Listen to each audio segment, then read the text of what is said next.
గురు సాయినాథుని యొక్క ఆశీస్సులు, మాస్టర్ గారి యొక్క కృపా కటాక్షములతో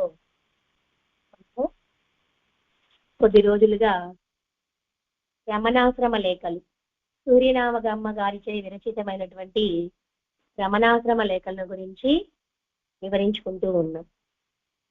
ఈ రమణాశ్రమ లేఖలలో సూర్యనాగమ్మ గారు రమణాశ్రమంలో ఉంటూ వాళ్ళ అన్నగారు చెప్పినందువలన లేఖలు మన కోసం రాశారనే చెప్పాలి. దీనిలో ఏంటంటే రమణుల వారి జీవితం మొత్తం కూడా మనకి జీవితం అవుతూ ఉంది. 31వ ఉత్తరము, ఆలయంలో అలంకారాలు, 27/1/1946. గత నవరాత్రి పండుగలకు ఇక్కడ మాతృభూతేశ్వరాల ఆలయంలో పూజలు, అలంకారాలు జరగడం మొదటి రోజున మీరు కూడా చూశారు కదా. 9 రోజులు రోజుకొక అలంకారం చేయడంలో ఒక రోజున అంబ శివుని ఎడబాటు సహించలేక తపస్సు చేసిందనే పురాణ గాథను అనుసరించి ఒక చెట్టు నీడన ఆమె నివసించినట్లు అలంకరించి రాత్రి భోజనానంతరము భగవానులను చూచి వచ్చారు. అంటే నవరాత్రి పండుగలు జరుగుతూ ఉన్నాయి. ఆ నవరాత్రి పండుగల్లో మాతృభూతేశ్వరాలయం అంటే అక్కడ ఉండేవు, మరి అరుణాచలంలో అక్కడ పూజలు, అలంకారాలు అవన్నీ జరుగుతూ ఉన్నాయి. అలా జరుగుతున్న 9 రోజులు కూడా రోజుకొక అలంకారం. 4 నవరాత్రులు చేస్తూ ఉంటారు కదా, రోజు ఒక అలంకారం చేస్తూ ఉంటారు కదా. ఆ అలంకారం చేయడంలో ఒక రోజు ఏం అలంకారం చేశారంటే, పార్వతీదేవి శివుని ఎడబాటును సహించలేక తపస్సు చేసింది కదా, ఆ పురాణ గాథను అనుసరించి ఒక చెట్టు నీడన ఆమె నివసించినట్లు అలంకరించారు. అది అక్కడ చేశారనమాట. అలంకరణ చేస్తున్నారు. రాత్రి భోజనాలు అయిన తర్వాత భగవానులు చూపిస్తే వచ్చి చూశారనమాట. మర్నాడు ఉదయము హాలులో ప్రసంగవశాత్తు అరుణాచలేశ్వరుని కోవెలలో అలంకారాల గురించి, ఇక్కడ అలంకారాల గురించి మాట్లాడుతూ రమణ మహర్షి గారు ఇలా అంటున్నారు. అంటే అది చూశారు, అర్థమవుతుంది కదా.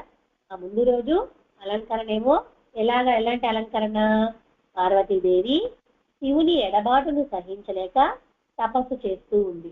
ఆ తపస్సు చేసే విధంగా చెట్టు కింద అమ్మవారి యొక్క ప్రతిరూపాన్ని పెట్టి తపస్సు చేస్తున్నట్లుగా కూర్చోబెట్టారు. దాన్ని భగవాన్ రమణ మహర్షి చూశారు. తర్వాత పక్క రోజు మామూలుగా రోజు ప్రసంగాలు అనేటివి జరుగుతూ ఉంటాయి కదా. అలా జరుగుతూ ఉండేటప్పుడు ఆ అరుణాచలేశ్వరుని కోవెల అలంకారాల గురించి, తర్వాత ఇక్కడ ఉండేటటువంటి అలంకారాల గురించి మాట్లాడుతూ భగవాన్ రమణ మహర్షి ఇలా అన్నాడు. నిన్న అంబ తపస్సుని అలంకరించారు. భర్త ఎడబాటుచే పరితపించే పార్వతి పట్టు చీర కట్టుకొని, బంగారు నగలు పెట్టుకొని, పూలమాలలు ధరించి వయ్యారంగా చెట్టు కింద కూర్చున్నారట. ఎంత సందర్భంగా ఉన్నదో చూడండి అలంకారం. మన వాళ్ళు చేసేదంతా ఇలాగే ఉంటుంది. తపస్సు అంటే తపన కదా. పరిహాసార్థము పరమేశ్వరుని కళ్ళు మూసిన పార్వతిని పరమేశ్వరుడు ఆ దోష నివారణార్థము తపమనర్చి నియోగించుట చేత పతిని విడిచి వచ్చి అనుతప్తై కృషించి తదేక దీక్షగా శరీరమును మరచి ఘోర తపమునర్చే అంబ వేషమట చూడండి ఎలా ఉన్నదో. రవ్వలు కెంపులు పెట్టుకొని, పట్టు చీర కట్టుకొని, బంగారు పతకాలు పూలమాలలు వేసుకొని మహారాణి లాగా ఉన్నది. అంటే ఇక్కడ అలంకారం చూశారు స్వామివారు. అలంకారం ఎలా ఉంది? అంబ తపస్సు చేస్తూ ఉంది. ఆమె ఎందుకోసం తపస్సు చేస్తా ఉంది? భర్త ఎడబాటుచే పరితపించే పార్వతీదేవి. ఎలా ఉంది? ఎలా అలంకరించినారు వాళ్ళు? పట్టు చీర కట్టారు, బంగారు నగలు పెట్టారు, పూలమాలలు బాగా ధరించారు, అలంకారయుతంగా చెట్టు క్రింద వయ్యారంగా కూర్చొని ఉందట. అది అంటే ఇక్కడ మనం గ్రహించాల్సింది ఏంటి? ఆమె ఇప్పుడు రావణాసుడు సీతని తీసుకెళ్లి అడవికి తీసుకెళ్లిన తర్వాత రాముడు కోసం ఆమె పరితపిస్తూ అది ఎలా ఉన్నది? కట్టిన చీర కట్టుకొని అలాగే మాసిన వస్త్రంతోనే ఉండాలి. అంతే కదా, అలంకారాలు ఏమీ చేసుకోలేదు. అలాగే ఇక్కడ ఆ అంబేమో ఇక్కడ పార్వతీదేవేమో శివుడి కోసం పరితపిస్తూ ఉంది. ఆ పరితపించేటటువంటి తపస్సు చేసేటటువంటి స్త్రీ ఎలా ఉంటుంది, తపనతో చేస్తూ ఉంది. మరి ఆ బంగారు అంటే అంత ఇంకా మనం చెప్పుకోవాలంటే బాగా అలంకరించుకొని కూర్చొని ఏడుస్తూ ఉన్నట్టుంది అనమాట. మన భాషలో చెప్పుకోవాలంటే అలంకరించుకొని, అంటే మన సీరియల్స్ లో చూస్తూ ఉంటాం కదా, బాగా ఫుల్గా అలంకరించుకొని కూర్చొని ఏడుస్తూ ఉంటారు కదా. అలాగే ఇక్కడ భర్త ఎడబాడిచే పరితపించేటటువంటి స్త్రీ ఎలా ఉంటుంది, ఎంత అసందర్భంగా ఉందో చూడండి అలంకారము. మన వాళ్ళు చేసేదంతా ఇలాగే ఉంటుంది. అది స్వామివారు చెప్పారు. తపస్సు అంటే తపన కదా.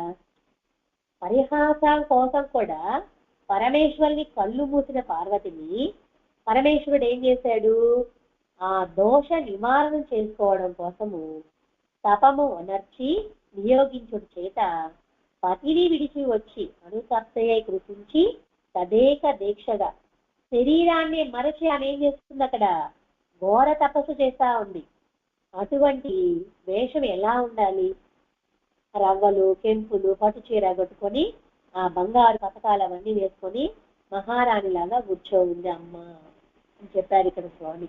అంటే మనం ఆలయంలో అలంకారం చేసేటప్పుడు కూడా ఎలా చేయాలి అనే దానికి స్వామి ఇక్కడ మనకి ఇలా చేయిదంతా కూడా వివరించాడు. అంటే భర్తని విడి ఎడబాసి పరితపిస్తున్నటువంటి ఆ శ్రీమూర్తి ఎలా ఉండాలి, అలా కూర్చోబెట్టుకో, అలా అలంకరణ చెయ్యాలి. అంతేగాని మన వాళ్ళు ఇలా చేస్తున్నారేంటి అన్నారు. తర్వాత ఏం చేశారు, ఆ పార్వతీదేవి కూడా పరమేశ్వరుని కళ్ళు మూసిన పార్వతీదేవి పరమేశ్వరుడు ఏం చేశాడు, ఆ దోష నివారణం కోసము తపస్సు చేయమని చెప్పాడు. ఆ తపస్సు చేసినప్పుడు కూడా ఎలా ఉండాలి అనే విషయాన్ని కూడా స్వామివారు